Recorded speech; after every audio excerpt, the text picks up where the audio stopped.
this summer to focus on habits and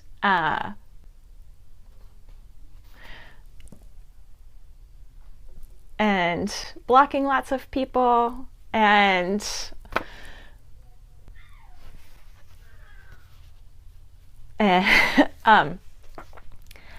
so what habits are we going to actually work on? Because the kids need better habits. Yeah, exactly. It turns out that's all I'm doing this Periscope is just blocking people. So how are we going to use this summer to get better habits? Because when we are doing homeschooling or, regular life, if you aren't homeschooling, there's activities and something, yay.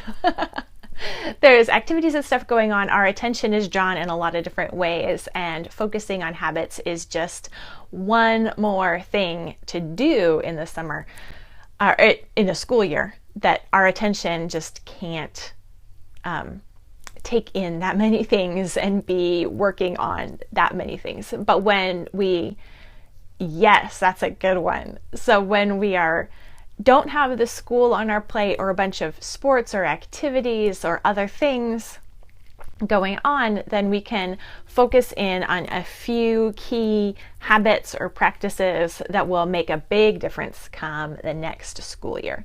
So I spent a little bit of our vacation hiking time and drive time thinking about what habits are we going to work on this summer? What will make a big difference? Kids 5 and under. So I'll tell you, one of the things that we are doing, probably whining is probably a big one. I know I have a 3-year-old, and that's my thing I need to be working on with her, is whining.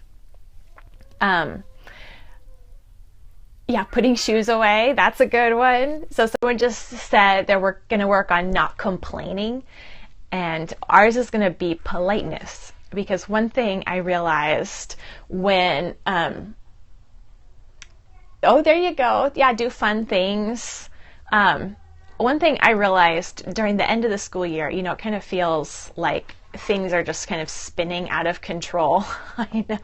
Obeying quickly, that's a good one. Kindness. Yeah, so we're doing politeness because I realized, it's one of those things I worked on a lot with my older ones, and the younger ones have kind of not gotten that intentional reminders to say please and thank you. Yep, that's a good obey all the way, right away, with a happy heart or with a cheerful attitude every day, something. Yeah, exactly. Well, I think that's part of our thing too, is at the end of the school year, it feels like things are kind of spiraling out of control. All the clutter and dust is just oozing out of every corner of the house, and it's all chaotic, and you're just ready to be done, but you're going to wrap it up, and everyone's just done. And so if you can focus in on a few things, or a few key tone or attitude things like complaining or whining, there you go. That's a good one. Tone. I think politeness is kind of what I was getting at with that also, because I have the older ones that we taught to say please and thank you, but somehow they kind of think maybe they've outgrown it. And then the younger ones that haven't gotten that intentional training. So just to make them repeat it, just to say, okay, nope, that's not how we ask. How do we ask? And make them repeat it. Even if they're almost 13, even if they're 3, just repeat it. How do we ask for things? Or make sure to say thank you. Yeah, and it's kind of the tone, even if it's not just the please and thank you, although we definitely need to work on just plain please and thank you. But just that tone, like someone else was saying about siblings, just how we speak to each other is a big thing. That's kind of part of what I'm thinking of when I think of politeness. And so that's what we're going to be working on in the summer. Then also during the summer, I use that time to revamp our chore system. So that's a good one. People have grown a year since the last time we redid our chore system. There's more laundry, more dishes since the last time. And, oh, hey, Mackenzie. So we're going to be doing a chore revamp. Well, I set that up Saturday night. So that yesterday was our first day. Even though it's Memorial Day, we did our first day back with chore revamp. So everyone has new chores.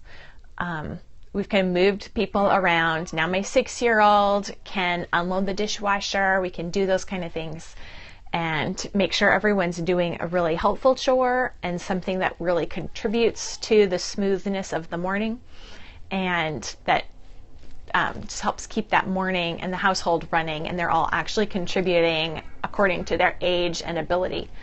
I still don't have a great one for my 3-year-old. So if you all have 3-year-old chore ideas, I have her emptying garbages, but that really only needs to be done once or twice a week and not every day.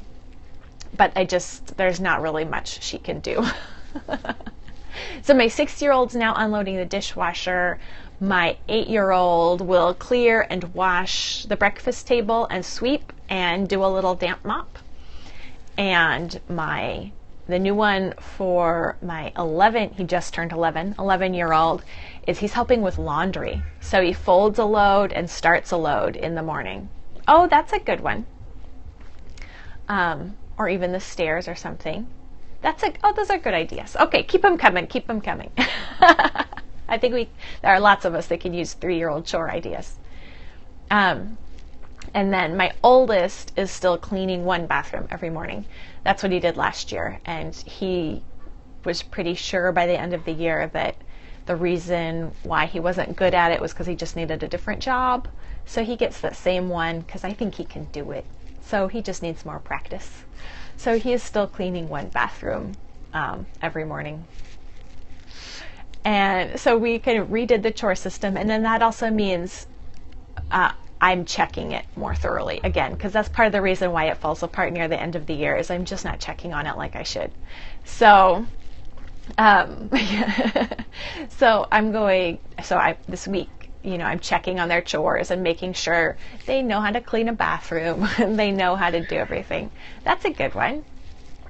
So then the final thing I like to use this summer for is to clear the hot spots. It's kind of decluttering, but really focusing in on those spots that drive me crazy because they just build up so quickly, especially somehow by the spring or the end of the school year. It's like there's not enough attention to go around. And so one of the things that happens is just the stuff generates so quickly. So hot spot clearing is to find those places, where things build up, but start with the places that really drive me nuts and clear those places.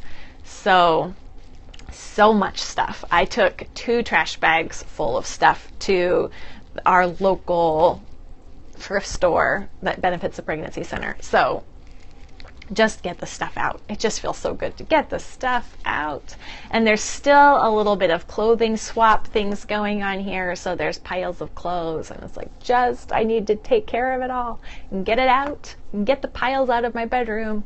My little inbox control center cupboard is a wreck and I need to attack that. I already cleared my cleaning cabinet stuff, had a bunch of extra stuff, and I got rid of stuff and cleared the top of my washer and dryer. That was pretty amazing. So just finding those things that you can do that just really help you feel like, okay, I'm in control here again, or okay, I can have some sanity here now. Finding those hot spots and attacking those really helps.